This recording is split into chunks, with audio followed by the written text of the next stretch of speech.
breaking news, closing arguments in the trial of Alec Murdaugh. It's the prosecution's final attempt to convince the jury that Murdaugh is guilty and the defense's last chance to prove he's innocent. That will happen tomorrow for the defense. But after the closing arguments today from the prosecution, the jury will begin deliberations to determine if they believe Murdaugh killed his wife, Maggie, and son, Paul. Now, the closing arguments came after the jury got to visit the crime scene in person this morning. Jurors were bussed to the Murdaugh family property, known as Murdaugh, to see where Maggie and Paul were shot to death. That's the final stages of the trial, which has already gone on for 6 weeks. Fox Carolina's Grace Runkle live in Walterboro, and Grace was inside the courtroom during those closing arguments today. Grace, what were your big takeaways? Well, you know, of course, this trial has been 6 weeks long, so the closing arguments were not going to be short. Creighton Waters, lead prosecutor, was up there for about 3.5 hours delivering those closing arguments, ending with a pretty big finish, telling the jury that Alec Murdaugh fooled everyone with his lies, including Maggie and Paul, and he said it cost them their lives, and then he urged the jury not to let Murdaugh fool them too.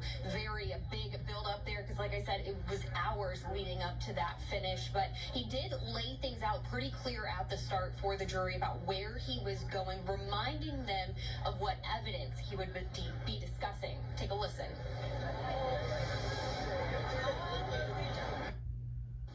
The forensic timeline puts them there. The use of his family weapons corroborates that.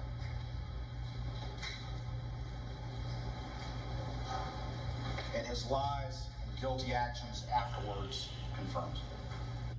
Is the person on which a storm was descending, and the defendant is a person where his own... Back those interviews that we have seen throughout the course of the trial, the first, second, and third interviews that were done with SLED, Waters pointing out to the jury, watch these videos one more time, knowing that Murdaugh is lying, really encouraging them to see how easily he's lying to those investigators, specifically about being or not being at the kennels after dinner with Maggie and Paul, which of course the kennel video, that was really the big piece of the state's case. So that was something that of course Waters hit on a lot during his closing arguments. Now we also saw Waters kind of act out how he thinks, or the state thinks, everything went down on June 7th around 8:49 p.m., saying that Alex staged the whole crime scene to look like multiple people were involved, saying that he drawed on his skills as an attorney, his knowledge of the legal system, and presenting a case to try to make it as confusing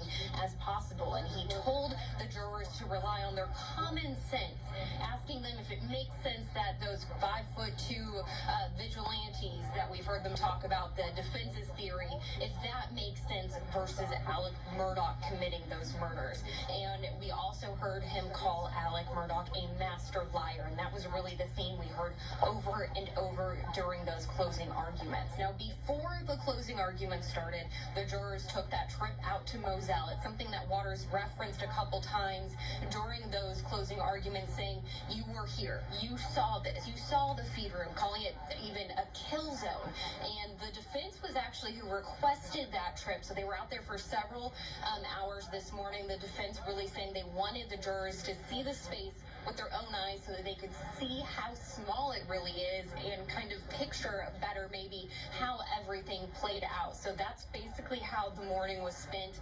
Now those jurors, they're going to be back in the courtroom tomorrow, and then we're finally going to get deliberations underway. Again, 6 weeks to get to this point. Those jurors seemed pretty ready to hear those closing arguments today. Justin, Tori. From the jury today during the prosecution's closing arguments?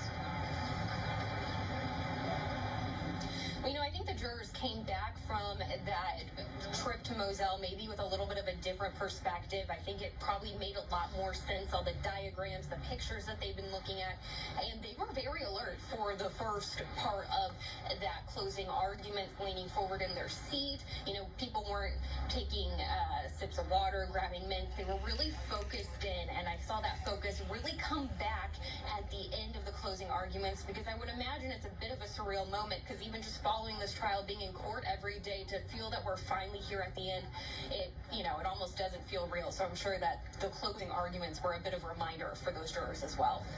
All right, Grace, day 27, and we saw there in the courtroom that it was filled really what appeared to be to capacity. This has the attention of the world. So what was the response from the public there leading into the courtroom and also inside the courtroom? It seemed like there were some warnings that were going on as well.